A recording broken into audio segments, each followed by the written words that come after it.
You two babies. So I forgot to do this last week, and I have them right here. So I was gonna do the Godzilla covers. Oh yeah.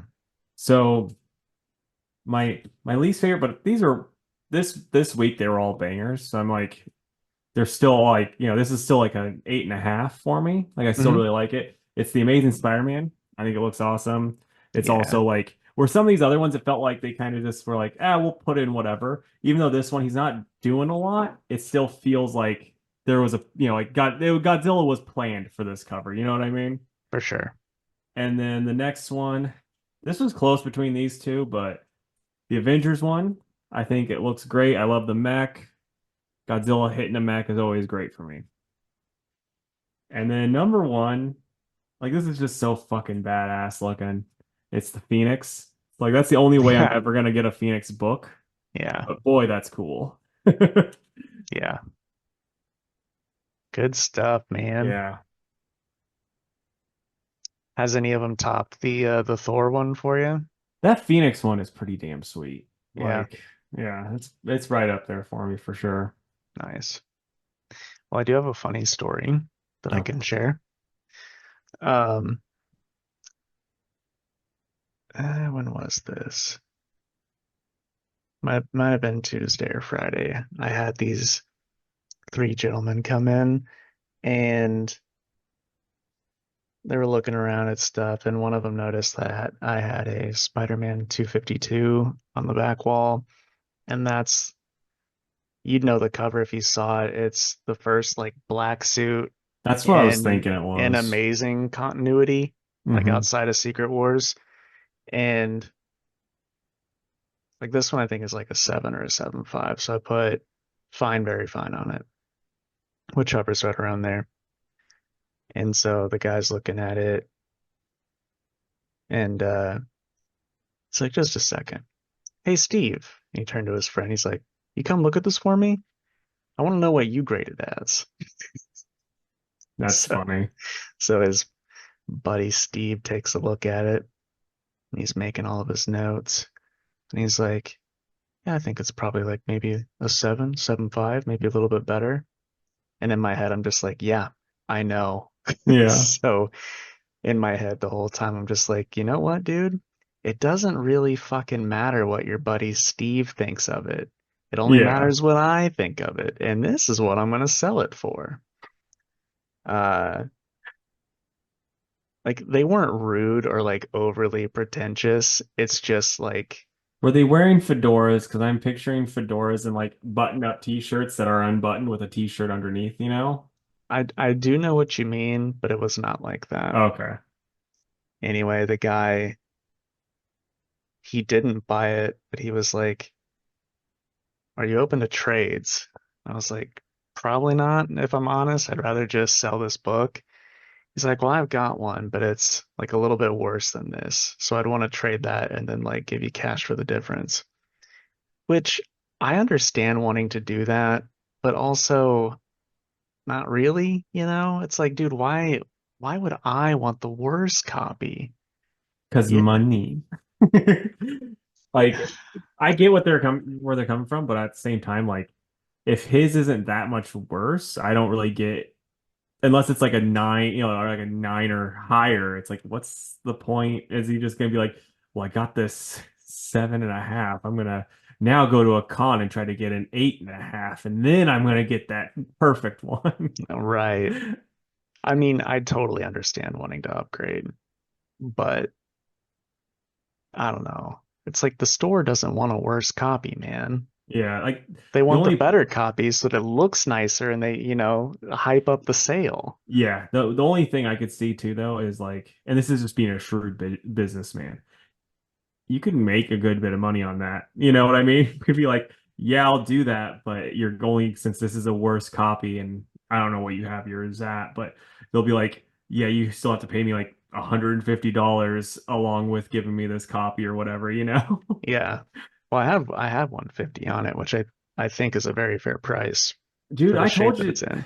I told you that story about when I went to that auction where I got my first appearance Iron Fist. These two guys were just both wanting that, and it got over like 300 and something.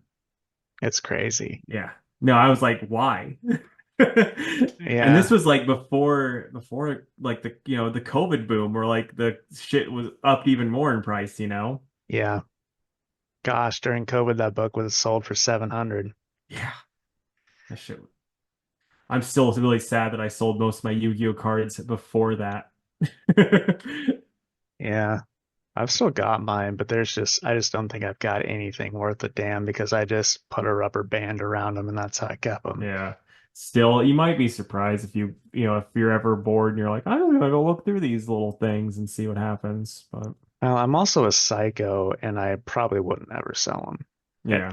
I'll never look at them again. I'll never play the game. It's just one of those things where like, yeah, I had it from when I was a kid. Yeah. I love the thought of you being like, you were like, no, it's the heart of the cards. I can't get rid of them. Yeah, well, I I know where my blue eyes is, and that I won't sell just because it's a fucking blue eyes. Yeah. What if Kaiba came into the shop, briefcase full of hundreds, and he's like, come on, give it to me. And then Well, he proceeds to beat the shit out of you with his cards and like he did Yugi's grandpa. yeah, I mean, if he comes in with a suitcase full of hundreds, I could be convinced. But they're all Kaiba bucks. So you're like, Damn it. ooh. Guess I'd take my beating then. That was always the funniest thing because it's like that first episode, Kaiba shows up and then like beats him at Yu-Gi-Oh! And then the grandpa's like dying because he got beat in a card game. He's like, oh, and then Kaiba's like, this card that I wanted. Like, why did you do that? You won it. You could just add a fourth blue ice to your deck, dude. Yep. Yeah, that show was wild. Yeah. The best part too is like I didn't know this, but I was reading online and I guess like they made the show before they made the card game. So that's why like Yugi will just make shit up about the cards. And then like Okay. when yeah, so it'll be like that's the funny like I fucking saw a clip on Instagram where it was like from the show and someone's like they're like, you can't do that to Yugi. And Yugi's like, I just did. It's like, okay, I guess that's your plot armor, bud. I will stop and listen every time to the video of Pot of Greed. Yeah. I draw one additional card from my deck, and with that I draw Pot of Greed. The guy's like, that's not how it works. You can't do that.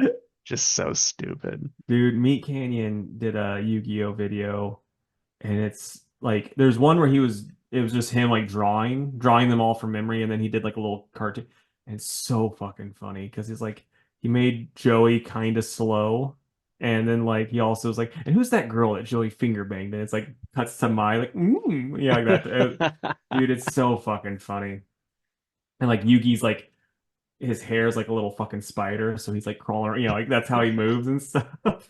He had Kaiba shirtless with the Blue Eyes White Dragon tattoo on his chest. That's awesome. I love that guy. Yeah. All right, well, We have an opener. shall we? Oh, no, we don't. Um, hmm. I mean, you could just do the Joey to my Yugi. Yeah, we can do that. All right, here we go. Am I opening it then, or are you? I can do it. All right. I think you did last week. Yeah.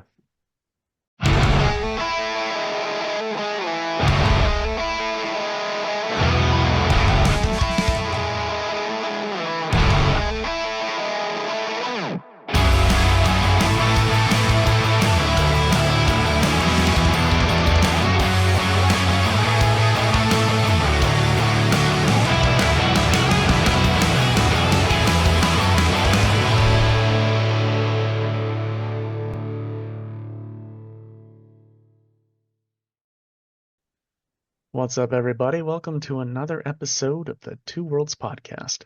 I'm Jake, and with me, as always, is the Joey to my Yugi. It's Casey. What's up, buddy? Not much, man. Thanks again for that time warp wizard. Really came in clutch against that dino guy. Hey, you're welcome. All right, we did have A YouTube comment from listener Gerblaw. He's back in the States. He's back, They, baby. they they let him come back. Nice. I hope you had a good time, Nick. Sounded like a cool trip. Um, all right, he said the only real good one I could come up with was combining the Blob and Strong Guy. Who, who we would just call Fat Guy, and his power would be to transform any force focused against him into fat. Then he'd die in his first major fight due to obesity. I mean, I hate it, but I love Yeah, it. yeah. Excellent stuff. Thank you, Nick. And to the news, man. We actually have some stuff to talk about this Yeah, week. pretty cool. So I'll just start with this because it's kind of like whatever. But other day, like I think 2 or 3 weeks ago, I was like, "Oh, stuff's coming out that Norman Reedus is going to play Noel." Apparently, he's not. It's going to actually be Andy Serkis because they're like, "Oh, we need someone that can, you know, play just something that's motion capture." And Andy's like, "I'm a good actor too," and they're like, "Oh, just motion capture, please." So is But Norman in it at all? that's as far as like I don't know. As far as I know, is like this is all that they really were saying. And then it's also though Noel's gonna be like it's not just a one and done with Noel. He's gonna appear in the next like another Sony movie and then also in Marvel, the MCU stuff. Okay, So we'll see how that goes. cool. It's like that's one of the weird things about the Venom things. It's like they're not good. At least the first one wasn't. The second one, I'm sure it's not good either. I've heard bad things. And it's like, but they got like good actors, or at least in the second one, they got a really good actor to be the bad guy. And this one, they got Andy Serkis, who we both like, to be Hmm. the bad guy. So it's like, it's weird. I hope this is better. Well, dude, the star is Tom Hardy, who I'm a big fan of. It's Yeah. just, I'm surprised you haven't seen it because you love Tom Hardy so much. it just looks bad, man. Yeah. It just looks really bad. Yeah. But not to like the fun point of say Madam Web. It just looks like just shitty. Yeah. It's because it's like, so I'm gonna try to make my thoughts make sense.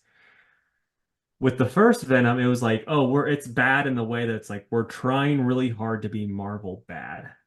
You know what I Okay. mean? Like it's just like kind of soulless. It's just trying really hard to do this thing, but it really can't with the characters it's got and the writing that it has. And then Madam Web was just like, we don't know what we're doing. It's like it'd be like if you had your dog, like my dog, and then your cat try to cook us a 5-star dinner. You'd be like, what the hell is this? I'm impressed that it happened, but it's not good. Okay, now I'm picturing our two pets together, and boy, yours would hate it a lot more than mine would hate it. Yeah. All right. So the live action She-Ra show, which we reported on way longer than I thought, dude. Reported on it back in 2021. That's when they announced this. Yeah. This is the first news we've heard in quite some time, but Amazon hired Heidi Schreck, who did the shows Nurse Jackie and Billions, to write and produce that show.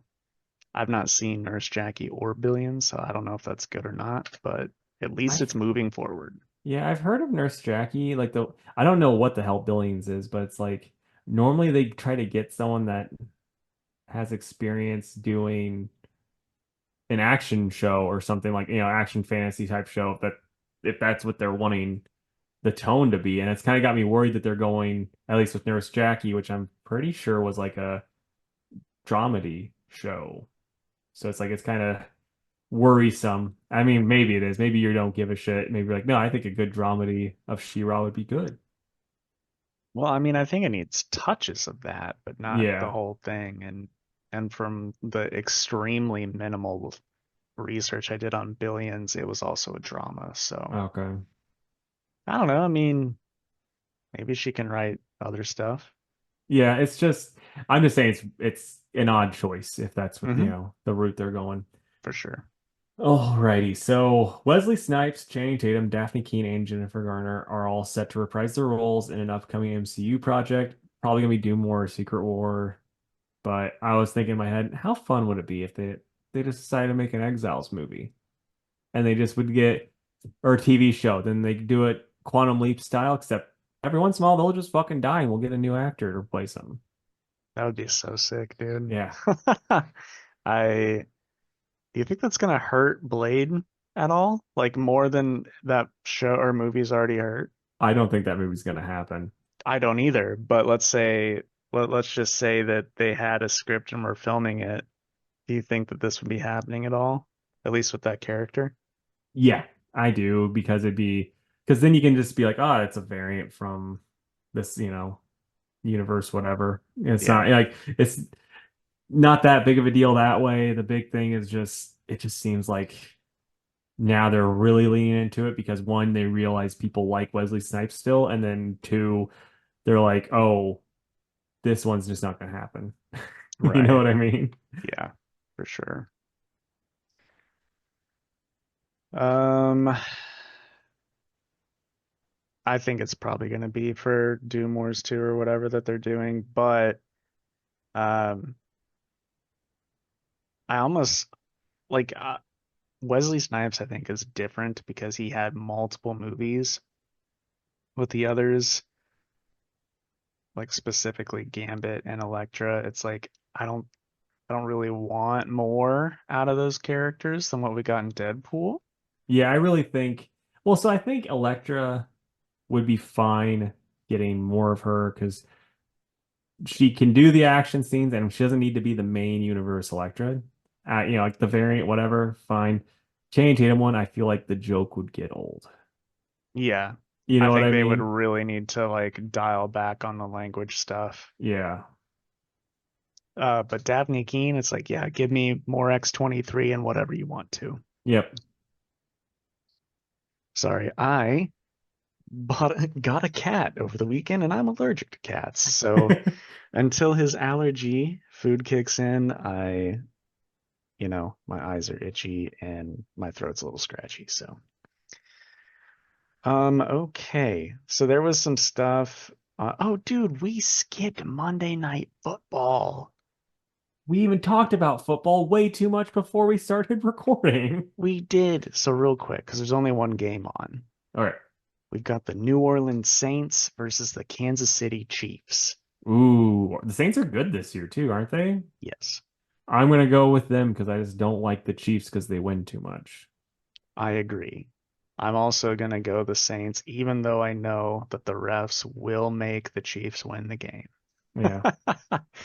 Because every time Pat Mahomes throws a touchdown, there's a late flag that somehow goes on the defense, and then Chiefs get the ball back. So, anyway, go Bears. So, there Let's was get some Dak Prescott talk going in here with the Cowboys. Am I right?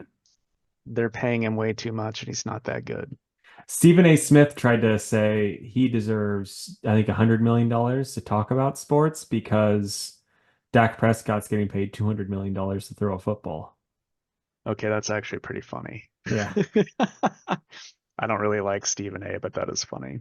I don't like him, but I'm like, dude, I mean, you started off with damn near nothing, and now you're trying to get $100 million.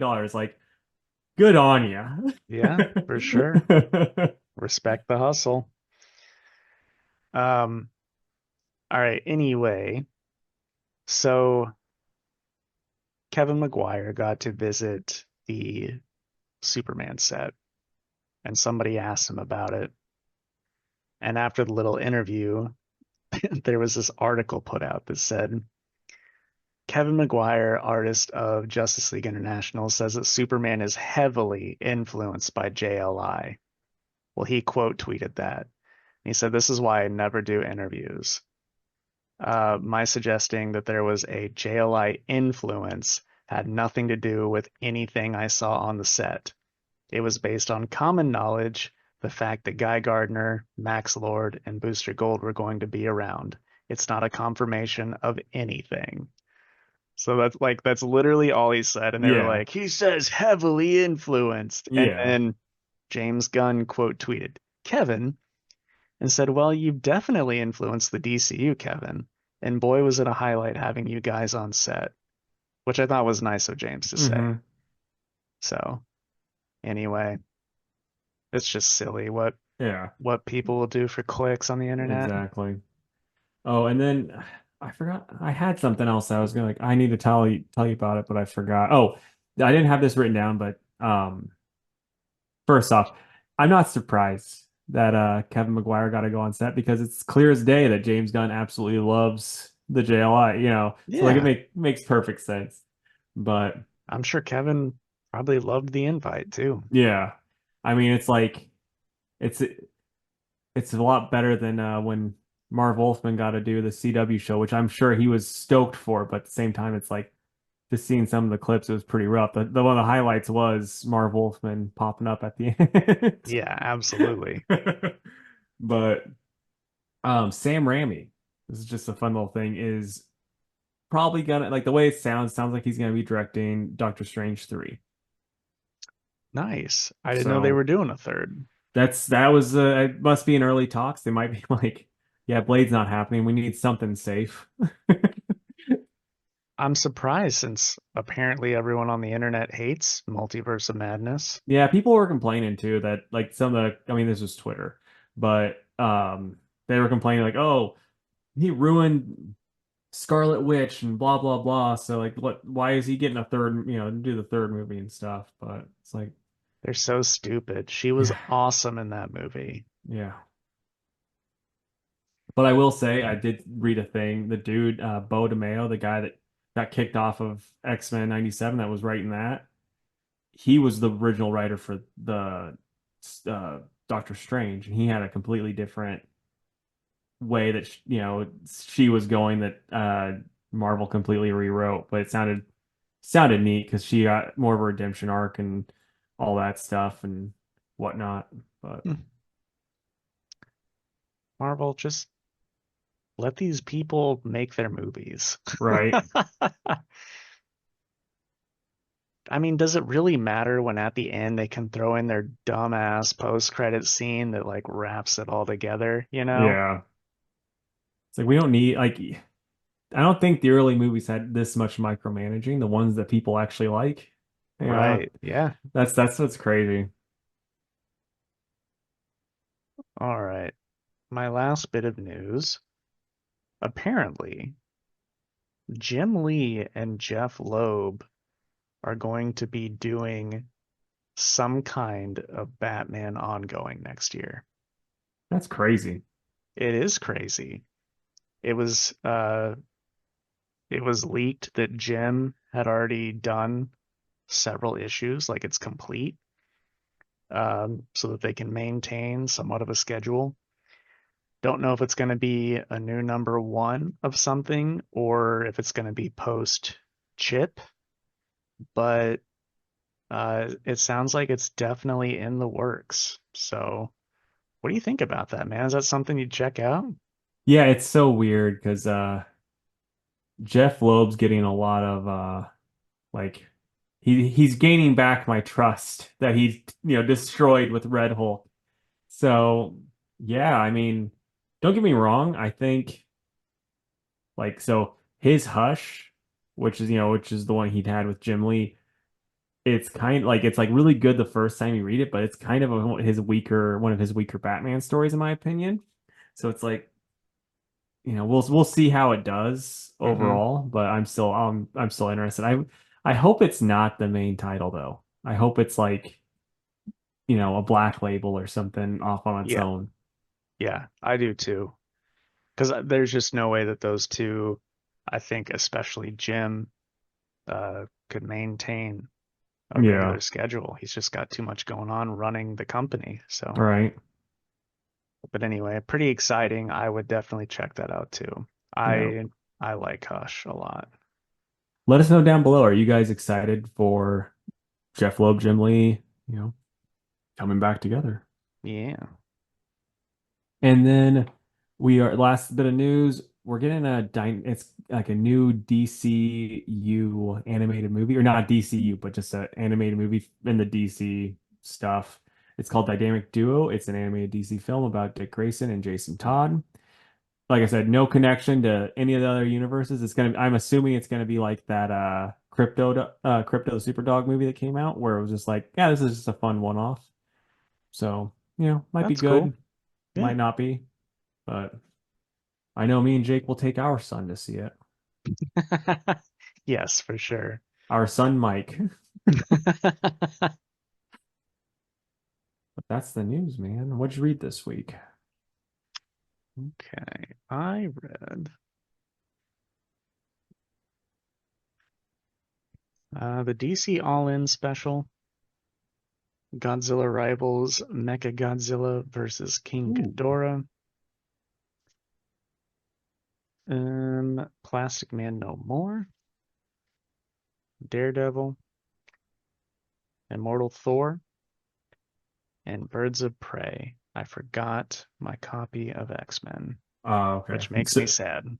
so you didn't read X-Men or you did? I did not read it. I Oh, okay. All right. forgot to bring it home. I gotcha.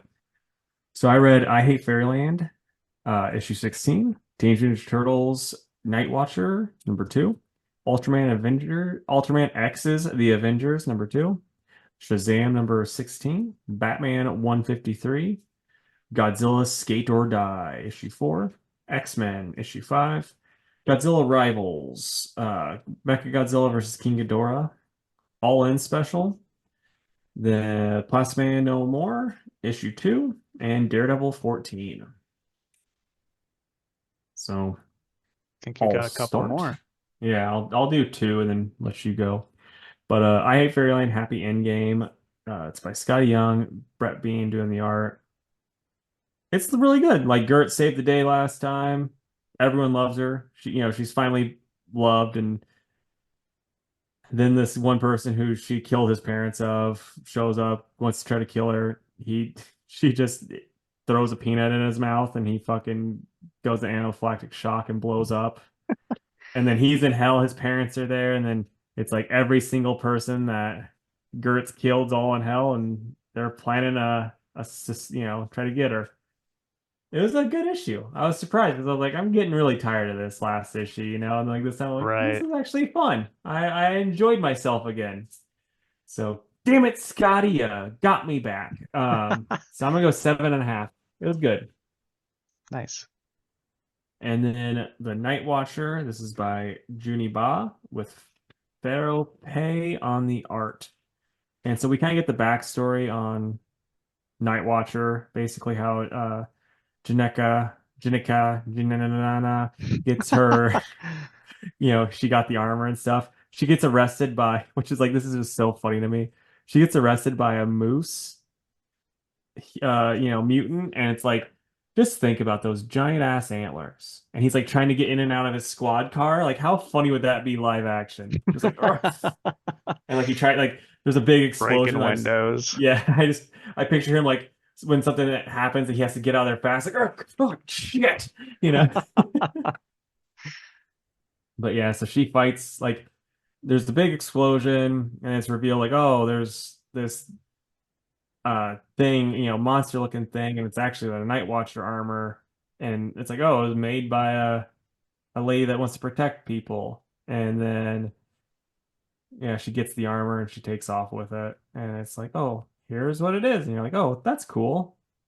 It's like a perfectly fine second issue. It's weird that I mean, I get what they're doing because the first issue there's the reveal of who it is, and this one's revealing how she got it. So I'm okay with it. I'm gonna go probably like a 6.5, maybe a 7. Like I'm not to the point where I really care about her yet because I've only read like the Teenage Mutant Turtle Street Fighters that she was in, Yeah. and so it's like I'm not to the point where I care about her yet. And we have like this is all setting stuff up, but it's still interesting. So probably 6.5, 7. Maybe by the end you'll be the biggest Jenica fan out Dude, there. maybe I'll be cosplaying her. Wow. People be like, nice Mikey costume. No, I'm a crossplay Shineka. Guys, if this video gets one like, Yeah. Casey will cosplay Jenica. It's like only and like everyone's like disliking it. I'm like, no, no, no. All right. First up for me is Birds of Prey, number 14. It's by Kelly Thompson and Sammy Basri on the art. It's pretty good stuff. Looks like we're going to have a couple different team members for this next arc. Um, one of them being Onyx. You remember her from Batman stuff? She's the Big rock snake? Oh, okay. And then oh yeah, and then that's the girl from The Outsiders. yeah, Artemis. Grace. Yeah. Or no, that's Artemis? Oh, maybe not. Does that look like oh, I don't remember her like superhero name, but I remember it was like Grace, I think, Oh, yeah, you're in right, The Grace. It Outsiders. is Grace. I was not familiar with her. Okay. I really thought you would have read that Outsider since it was a Nightwing book. I think I had a couple issues, but never like properly read it. Do you know Yeah. what her deal is? What her powers are and I stuff? don't quote me, but I think she's a Amazon that like went like she was Amazon born, but then was like on the streets. Okay. I think that's what it was, but 'Cause I mean it's been they did talk about some, they're like, well, Wonder Woman could beat Barda. She's an Amazon, and she was not convinced that she could beat Barda. So yeah, yeah, I just wasn't sure. But anyway, yeah, it was pretty neat. They're just like training and gearing up while Cassie goes undercover at this facility. Um, and I don't really know what's happening, but there's like, I don't know who these people are. Maybe it's them and they're in some sort of simulation or what, yeah, but anyway, it was still entertaining. Gonna give it 7.5, I think. nice. I don't know why. I kind of love how they're actually like putting in lesser known characters in that book though. Like Hmm. it's that's really refreshing, Totally because there's is. like there's tons of like lady characters that, one writer made and then it's like, well, we'll never see them again because this no one else wants to write them. Still waiting Just on that wait. Harper Row I was stuff to just gonna pop up. say, wait till next arc where it's Harper Row. So next up, it's Ultraman Avengers by Kyle Higgins, ex Matt Groom, with Francisco Mana on the art.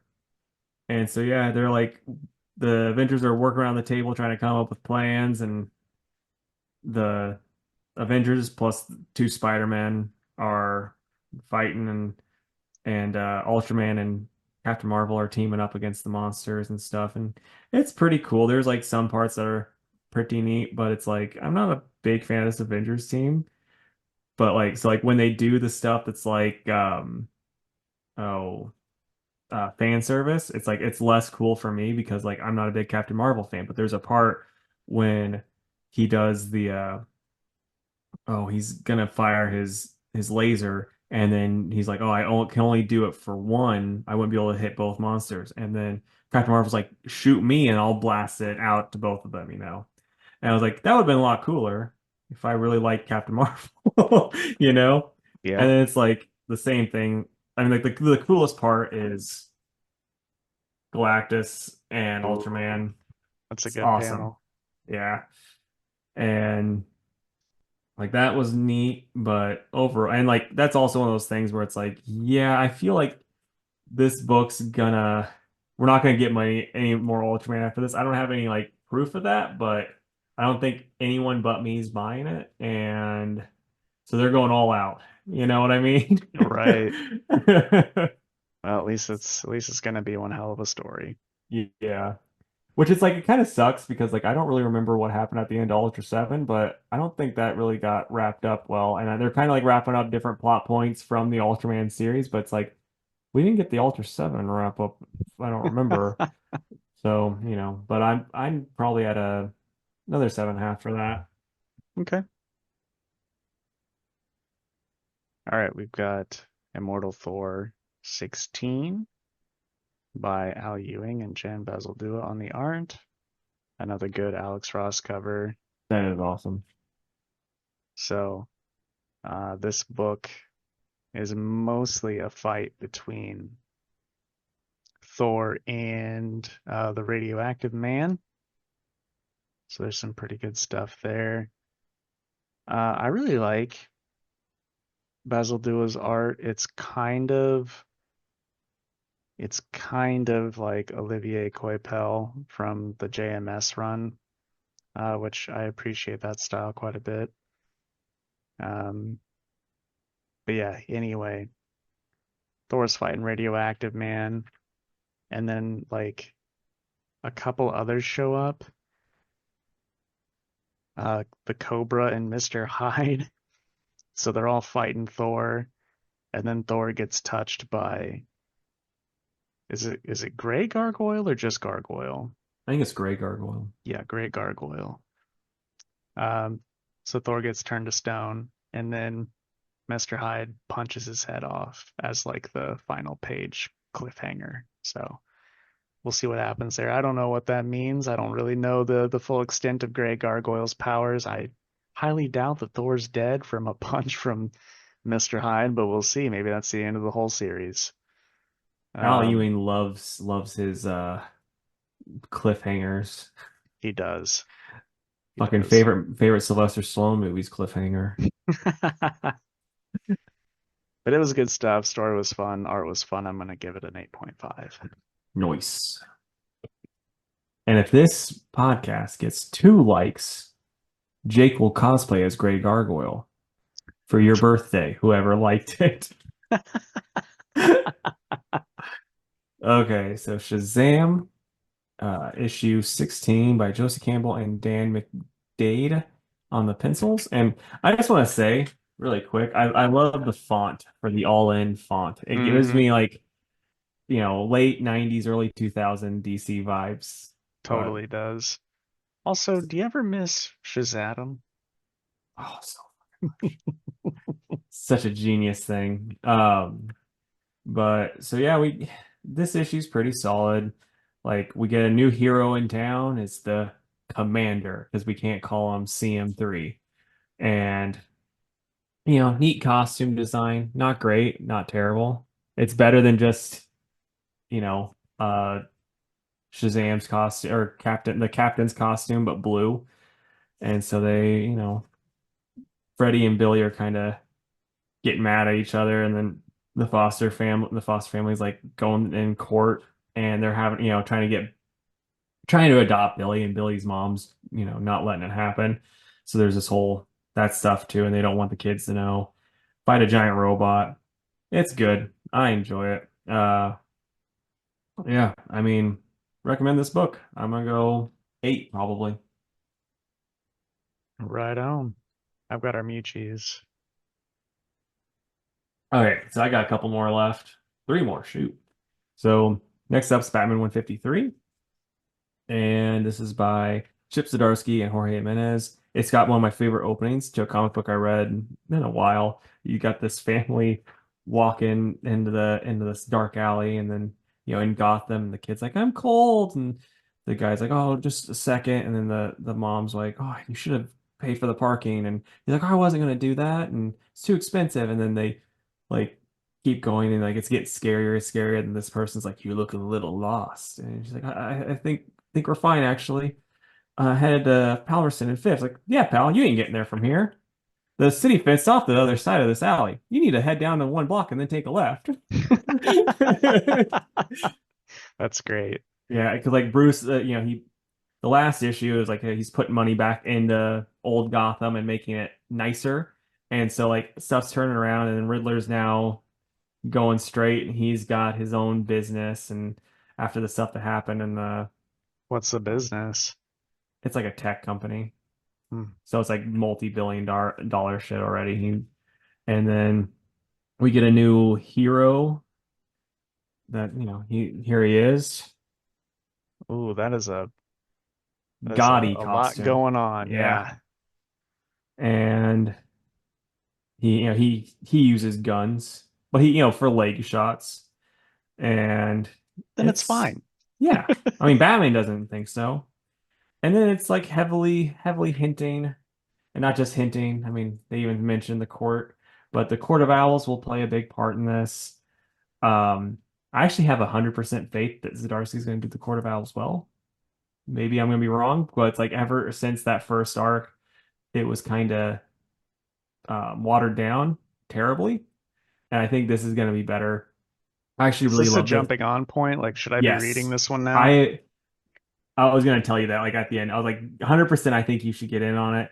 It's like it's not perfect by any means. Like some of that Riddler stuff I'm not super into, but like getting into this Court Owl stuff and the different Gotham stuff, like it feels like a Batman book again. We don't have that fucking robot that can just beat everybody, that type of stuff. So I'm gonna go 8.5, really close to a 9, and you should jump in on it. Everyone that's was like, I'm kind of turned off by Zdarsky's Batman, hop in on it. It might be good again. We'll see. Excellent. Like we've been hurt before, so I'm not gonna like say 100% this is a turning point. It's like maybe it's gonna turn back. Who knows? But this was good. Yeah. And then something else that's good. Godzilla Skate or Die by Louis Joyce. Art is, same erratic awesomeness, but like super cool. You're gonna see a It's lot of so these good. pictures. Yeah, I love it. And then like there are little things. Like there's one part where the kids are skating around the military base trying to hide. Like they're talking about trying to find them, and it's showing them that way. Yeah. Neat.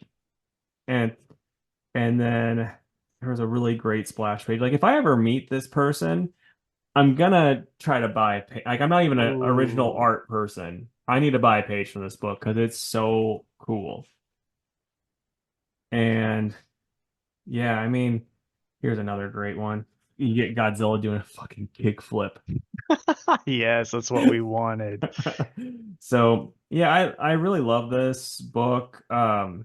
Don't know what the like really what's going on, what's gonna happen next, but I'm loving it. I'm gonna go 9.5 out of 10. Uh, Probably my pick of the week. Wow, that's awesome. All right, and then last up, it's X-Men #5. I won't get into too much, but it's by Jed McKay and Ryan Stegman.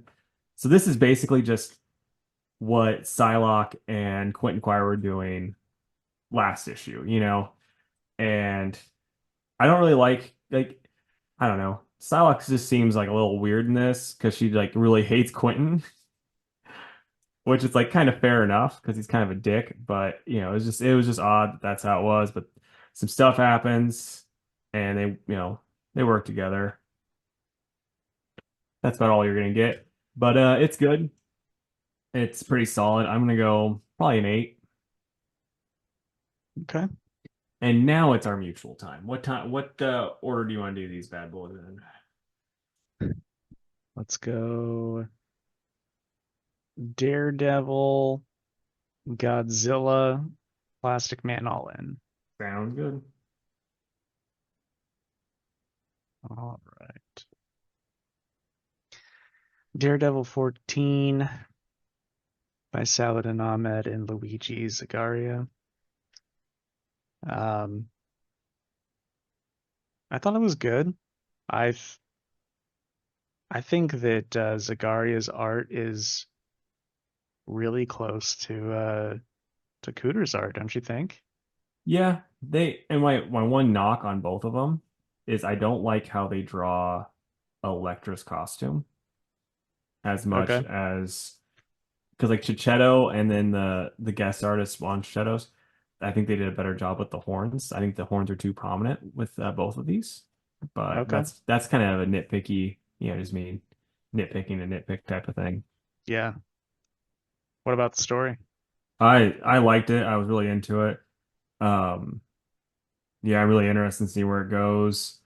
The I really wanted when she was first talking about she gave her thing to a private eye, the picture of the private eye that's like old school in the suit. I was like, oh, if it's fucking Howard the Duck, I'm gonna be so stoked. But then I was like, oh no, it's just this random guy. Yeah, this book's too serious for that. Yeah. But yeah, I liked it. I will say there I have trouble. This is again just like a little jokey kind of gripe, but so Daredevil fights the like some of the leftovers of the one group, the what were they called? The Heat, and they're all supposed to be ex-cops, the Heat, for those that don't know. And I just have trouble believing that old man bun here would ever be an ex-cop. Yeah, he was Like, not doing so great. yeah, like that does not scream ex-cop to me. It's like he was on the, it's like he applied and had an interview. Right. They said, you gotta cut the man bun off. And he said, no, thank you. I'm gonna join this group instead. If you want me, you gotta get both of us. I So what do you think this monster that's roaming the streets is gonna be? think it's gonna be the kid. Kid possessed Nice. by whatever of the seven deadly sins is left. And is Mm-hmm. it, I don't remember which one, but Yeah, I don't either. Yeah, I think that's interesting. I also think it'd be interesting if it were like Electra. yeah, but I she was don't think already it will be. possessed. Yeah. Yeah, yeah, for sure. Um, but yeah, I'm at like a 9, dude. Like Ahmed's just really good. Yeah, no, it's there's really nothing to complain. Like my complaints were kind of jokey, so a nine seems good.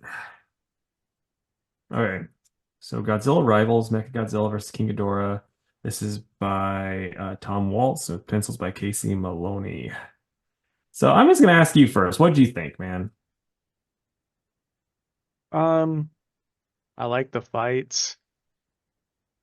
The rest I didn't really care so much about, if I'm honest. Yeah, it's weird that this book is called Mechagodzilla versus King Ghidorah when it's really, hey, look at this bullshit about Atlantis. Mm-hmm. It's like no one cared about. No one wants that. And also, like, why not just if you want to fill in your other shit, why not just do it set in a normal time instead of having to add in all this? So much of this is just like, okay, so here's where we're at with our Atlantis politics. Mm-hmm. Like no one needs that. Like the only plus that I had for that stuff is like, well, at least they try to do the overly preachy, not always like ham-fisted political stuff that Godzilla is kind of known for in some of the later Showa ones, where it's just like I'm trying to think like, war's bad, and like here you go, and it's like, well, you just had a bunch of giant monsters destroy stuff. Like Right. this is a little weird, guys. Yeah, I agree. It's like, dude, it is a one-shot comic. Yeah, Just give me King Ghidorah versus Mechagodzilla. yeah. Like give us what you promised, and really it's Godzilla and King Ghidorah teaming up to beat up Mechagodzilla really quick after all of his other bullshit. Yeah, Which it's like it kind of what I expected. Like it met my expectations, which were very low. sure. I I'm not sure where my expectations were. I thought we were gonna get a little more action than we got, I think. But like I said, the fights that happened were cool. You get to see, Godzilla rip off Mecha's head, which was pretty neat. Yeah. Ghidorah, that chonky boy, is putting in some work too. So yeah, I don't know. It was uh it was mid to not great. Yeah. I do like that the final one is coming out and that's the cover. Like that is gonna be exciting. They're probably just get my hopes up again, like they do. Yeah. I I also didn't get it because it was like a higher incentive, but this cover is so good. See? Um, no, I love that one. So yeah, like yeah, it's just I wanted to like this, but it just wasn't very good for me. So and again, this is kind of like my going rate for a lot of the Rivals books. It's at a 4 for me. Yeah, I was gonna give it a 4 as well. Okay. But that brings us to a book that's going to be much better than a four, and Hmm. that is Plastic Man No More #2 by Christopher Cantwell and Alex Lenz on the art, with a couple of pages by Jacob Edgar. Man, I'm not gonna lie, and this is no knock on Alex Lins. Jacob Edgar just needs to do more. I fucking love his art in this. Yeah, um, like I really think he could do a timepiece JSA book with art Yeah. like this. So, but yeah, this book's fucking awesome. Casey convinced me to read the first one after his review last month, and I read it the next day at work and just loved it. So, uh, I felt the same way about this. I think every part of it is just really fucking good, and the total blunder that happens at the end was just awesome. Yeah. I want to talk about this page because I thought this was like the coolest page in the book. I'll see what you think. So you get this art here, and it's like, oh, he's got about to sneeze, and then when he sneezes, it switches back to this, and you get like the crazy body horror. It looks so awesome. It's done so well. Then it cuts right back to that art. Like and Where it's he sneezed himself all over the table. yeah, it's so perfect, and I just love it. Like the only real knock on this, and since it's out of universe, it doesn't really matter as much. But it's like I don't think Batman and Superman are this stupid. I mean, I know they're taking them as a joke, but it's still like they really just don't give a fuck about him in this universe when it's clear he's dying. True, and I feel like Batman would act like this, but then as soon as the meeting is over, he would be looking into this. Yeah, So, that's like the only knock, but I I really like this book. I like the last one a lot. This one, like I like probably a little bit less, but it's still super, super, super good. yeah, Chimp is awesome in it. Yeah. Good guy Chimp. I want a Cantwell chimp book. Never say never. But yeah, I mean, at the end, like this is a little bit spoilery, but Plastic Man teams up with all of the metal men to rescue uranium, and then he seemingly gets all of them except uranium killed. And it was bonkers, dude. Yeah. Totally bonkers. Um, so I just can't wait to read the next one. This is uh this is like a 9.5 for me, and it's my pick of the week. That's where I'm at with it too, is 9.5. I'm like, because I think I gave the other one a 10, which I think it rightfully so. And this one Mhm. I just liked a little bit, like tiny bit less. Yeah. All right, man. So I just had a fun thought. Do you want to, I'll do the all-in special alpha, and you can do the omega. Yeah, that's fine. Okay, so all-in special alpha by Josh Williamson and Scott Snyder with Daniel St. Pierre on the art. And the center spread is by Dan Mora, which is cool. But yeah, so basically we're getting a setup for the new like what happened in the new Justice League and stuff, and it's really Booster Gold heavy. It kind of gave me like Countdown to Crisis vibes where it was like heavy on the Blue Beetle and they just killed him. Yeah. And so yeah, we get like basically all the superheroes are just going to become Justice League members and they're going Justice League Unlimited style with it, which I was like, that's neat. And then Darkseid shows up, and he's got Spectre, which I was like, that's weird. Um, it's kind of like one of those Scott Snyder things where he's just like, this is cool.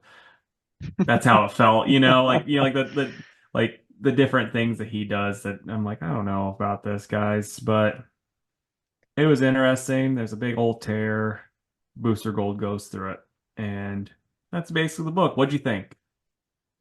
I liked it a lot, if I'm honest, dude. Yeah, I thought it was fun. It felt like a big event without being a big event. yeah, no, I get that.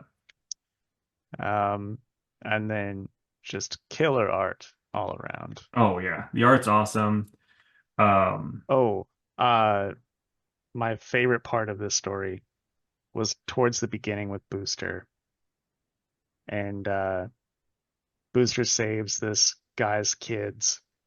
He's like, "Thank you, Booster. Do I owe you a tip or something, like a like or a subscribe?" And Booster's like, "No, no, no. I'm done with all those shameless plugs." And Skeets is like, "Oh, at least give him a selfie, sir." It's like, "You got it. All right, everybody, gather around. Everyone say, Guy Gardner sucks." And they do. They all go, "Guy Gardner sucks." And Yeah. they snap the picture. I thought that was Yeah. hilarious.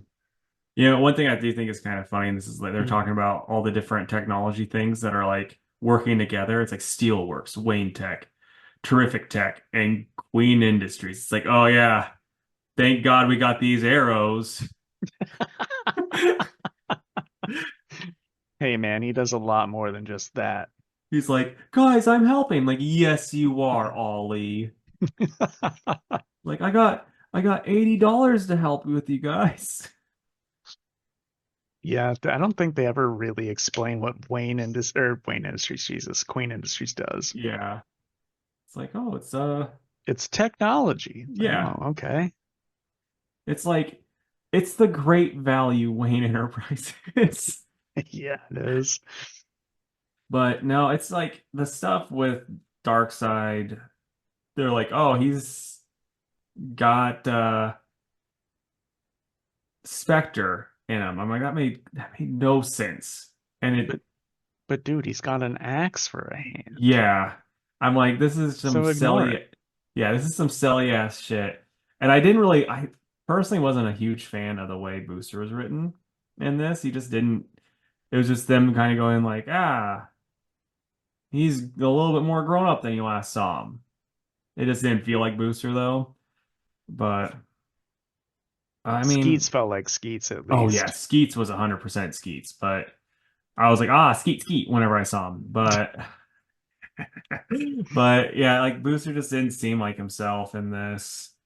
It was more like he was just a plot-driven character. And then Hmm. also what really annoyed me too was like only a time traveler can go through here. It's like you guys know you made everyone a Justice League member. So that means the Flash and the other Flash and the Kid Flash and the other Flash, who are all time travelers, could go through there with, and then they're like, no, no, just Booster. He's the only one. Yeah, well, dude, like I knew it was gonna be Booster, but a part of me was like, I hope Rip Hunter shows up too, Yeah, and Rip yeah, goes in with him. that'd be awesome. But I'm like, Rip, really, he if they gave him that card, he'd be like, no, thank you, you know? Yeah, yeah, for sure. Um, yeah, and then so this book, if you guys didn't know, you read it until the middle with the Dan Morris splash page, and then you close the book, you flip it over, and you read the other half of the book that would be upside down if you'd have just kept reading through the middle, which was pretty awesome. So the Mm, other half is called All in Special Omega. It's by Scott Snyder and Joshua Williamson with art by Wes Craig. I like Wes Craig's art. yeah, it's perfect for this too. It is. And so this half of the book is all about what Darkseid is up to, leading to the big run-in with the Justice League. Why he's, chopping off his arm and merging himself with the Spectre and all that shit. So it looks really awesome. Uh, I do agree that the merge is a little silly and doesn't make too much sense, but overall I still thought it was pretty cool, and I did like the first looks at the absolute Trinity, especially Wonder Woman. She just looks so fucking cool riding that death horse with a giant sword. um, so yeah, I don't know. I mean, I like how both stories converged at the same time. It did not feel corny at all. Like each half really is its own neat story that just meets in the middle. I thought that was cool. I don't think I read a book like this before. Yeah, yeah, it's like like I said, the main. a lot of this is just one of those, another one of those like kind of like very Scott Snydery thing where he's just like, this will be so cool to me. And it's like, I don't know, like seeing Darkseid go to heaven and fight a bunch of angels. I was like, this is pretty stupid.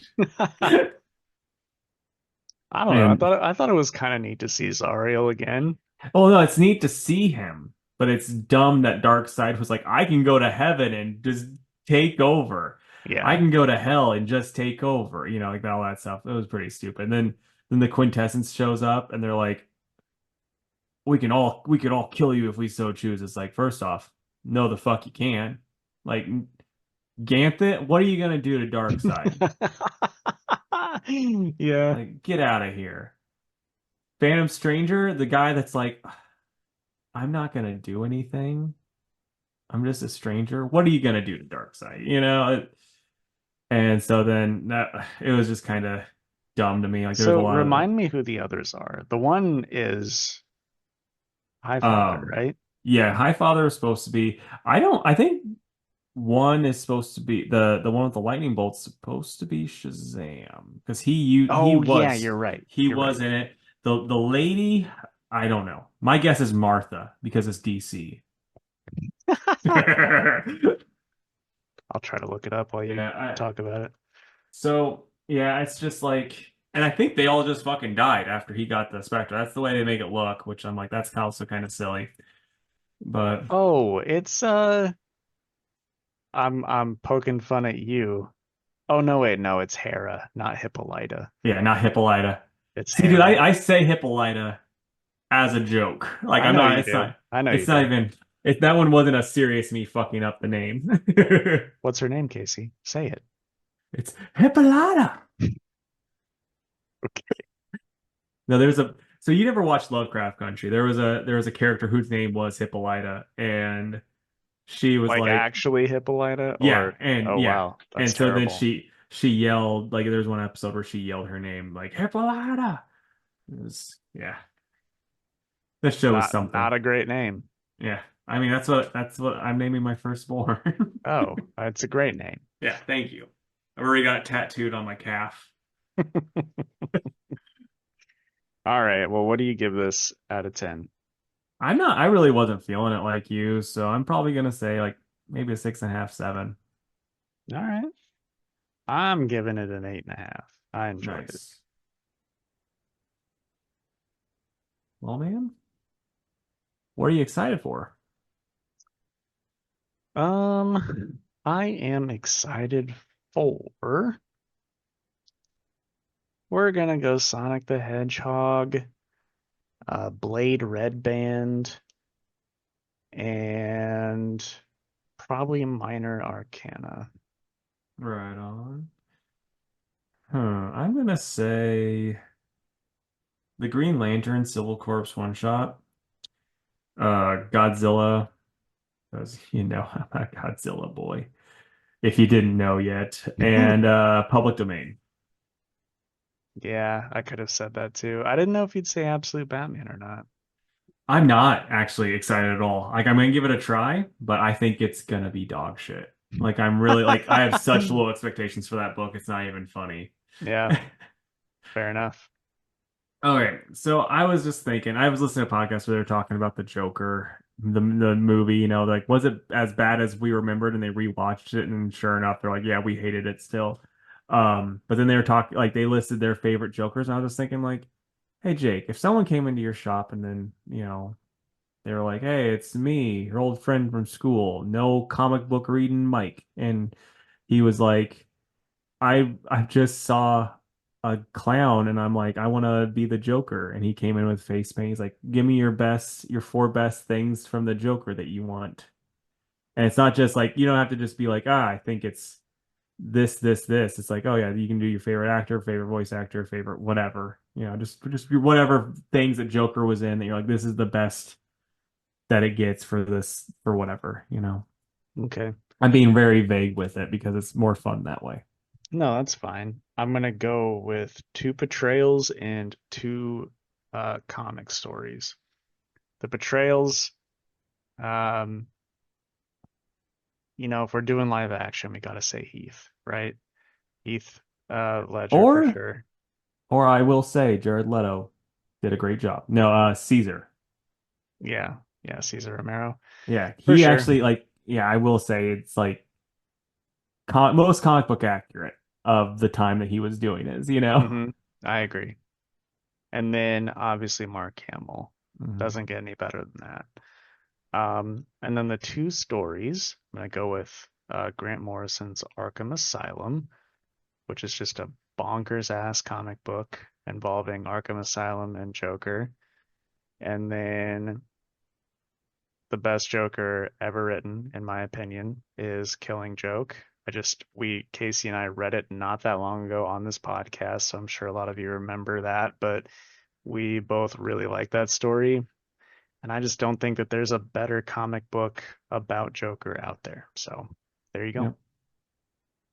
Yeah, so I'm gonna go. So I was thinking like the best movie that Joker would be in.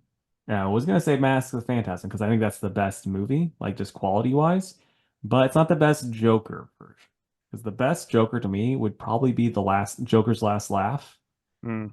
Like that's like peak Mark Hamill Joker in my opinion. Like it's super good, and I'm also kind of glad that like less people seem to have watched that than they did other stuff because it's like think of how fucking terrible cons would be if there was more people dressed up like the different Joker gang people. Yeah, That'd for be sure. awful. Um, then trying to think, because like Killing Joke was my choice for like a comic book because it is just it's probably the best because like I wasn't a big fan of Scott Snyder's joke like Death of the Family. I didn't really care much for that when that was coming out. No. So like that's like the only other major like popular Joker story. Oh, I'll go with my favorite Joker design though. And I think you can already guess which one this will be. Tim Sale. Oh yeah, I yeah. love his Joker. When I first saw it, I was like, I kind of hate this. And then by the time I was done with Long Halloween, I'm like, I absolutely love this design. I think it's so awesome.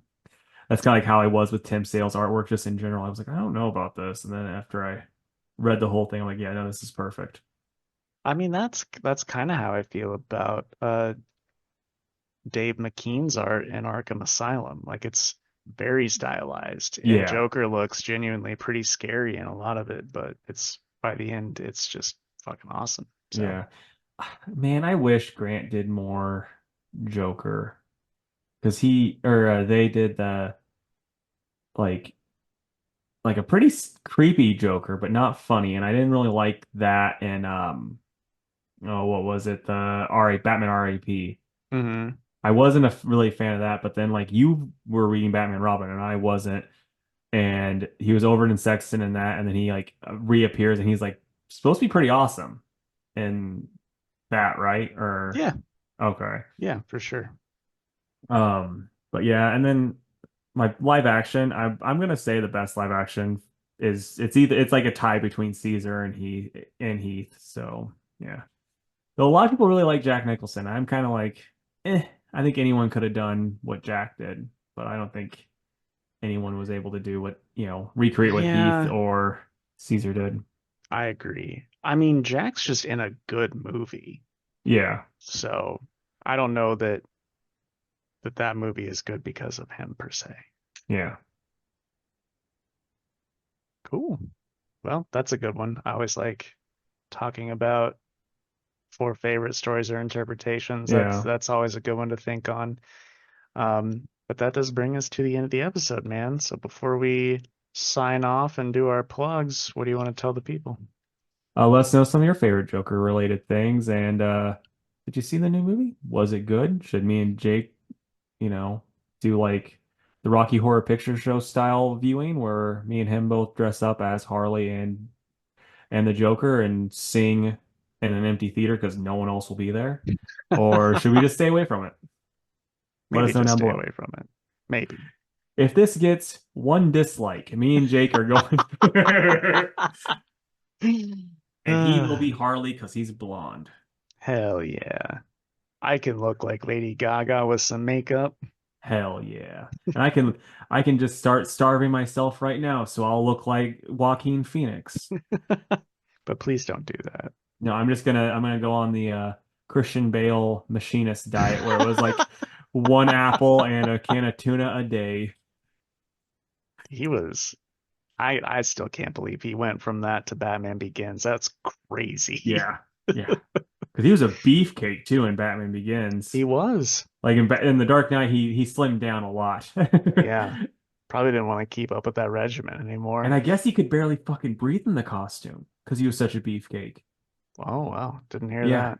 Yeah, it was like way too tight. And I might be exaggerating with the not be able to breathe, but no, that's actually why the voice sounded the way it did. It was because He just can't fucking breathe it. Yeah, that's great. All right, guys. Well, we'd love to stay in chat, but we've got the heart of the cards and we have some fucking card games to win. So we'll catch you next time. See ya. It's time to say bye. Bye. Thank you for listening to the Two Worlds Podcast. You can follow us on Instagram at Two Worlds Pod, on Twitter at two_worlds_PC, and on Facebook at facebook.com/twoworldspodcast. You can email us with any questions or comments at twoworldspodcast@gmail.com, and if you would, please subscribe to our YouTube channel. We are Two Worlds Podcast on YouTube.